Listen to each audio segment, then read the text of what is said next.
Hello दोस्तों, कैसे हैं आप सब। आज की हमारी कहानी है स्वार्थी पति। मीना अपने मायके में आई हुई थी और अपने कमरे में गुमसुम बैठी हुई थी। उसे अभी भी यकीन नहीं हो रहा था कि उसके साथ यह सब हो रहा है।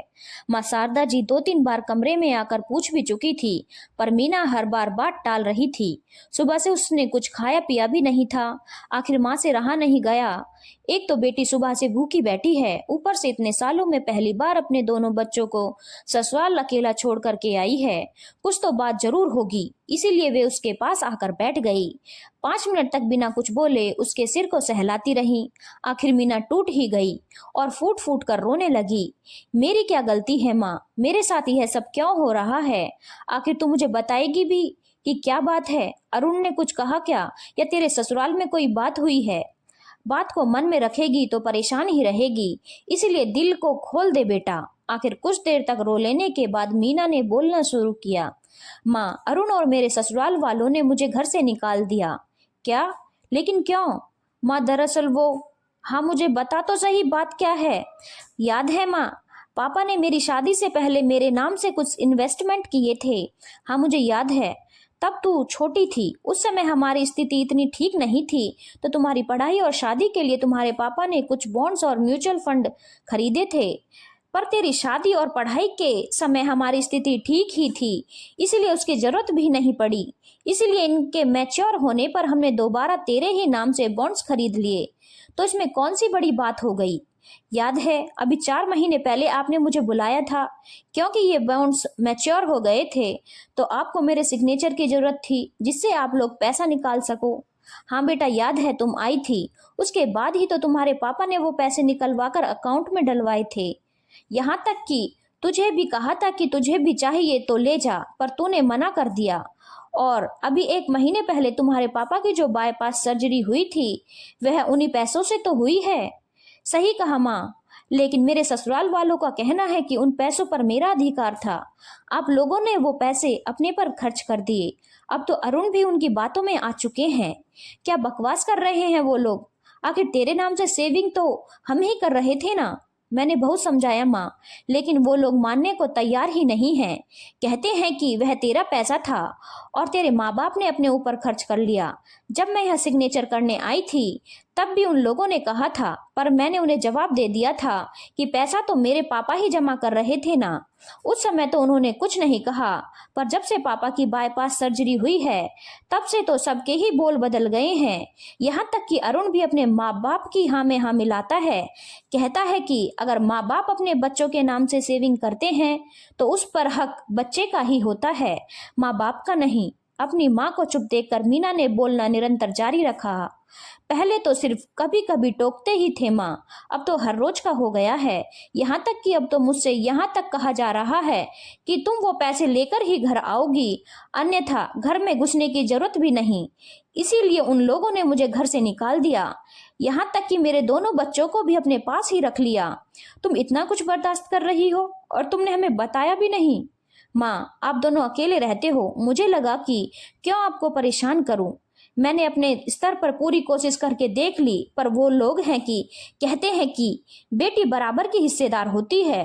तुम तो इकलौती बेटी हो और वो लोग तुम्हारे पैसे ही खा गए, पता है। इसीलिए उन लोगों ने मुझे पापा की बाईपास सर्जरी के समय यहाँ रुकने नहीं दिया था।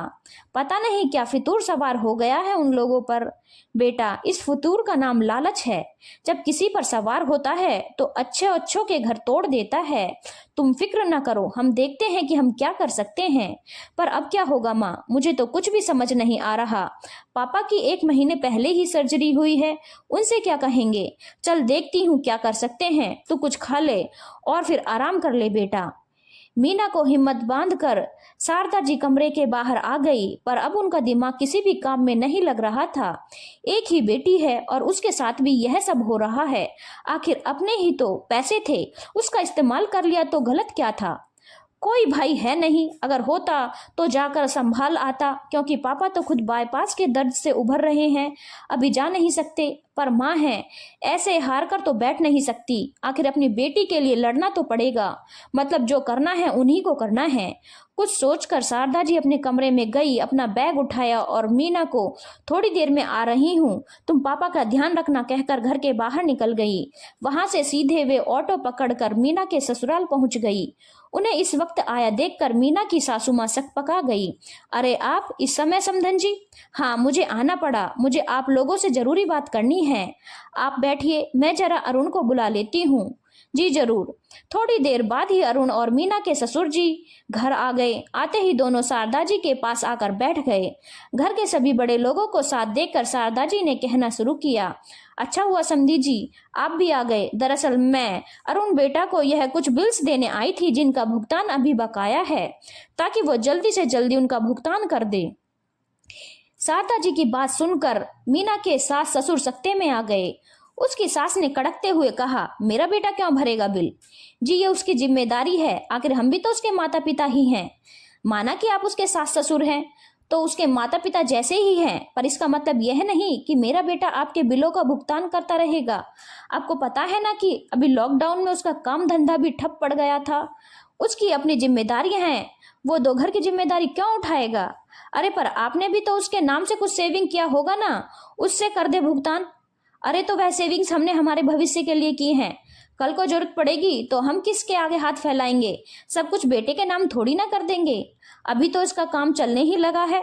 दोनों पति पत्नी मिलकर कैसे तो अपना घर का गुजारा करते ही हैं, आपको पता भी है। अरे पर बेटा तो आपका ही है ना, तो क्या हुआ? बेटा मेरा है पर सेविंग्स तो हमने की है ना, तो उसे रखने का अधिकार भी हमारा ही है। मीना की सासू माँ गुस्से गुस्से में बोल तो गई, लेकिन जब ध्यान आया कि अरुण वहीं बैठा है तो चुप हो गई। अरुण चुपचाप माँ की तरफ देखता रह गया। बस मैं आपके मुंह से यही सुनना चाहती थी। समझ में आ गया अरुण बेटा, या अभी भी समझना बाकी है? शारदा जी के इस तरह के उत्तर से अचानक सन्नाटा सा छा गया।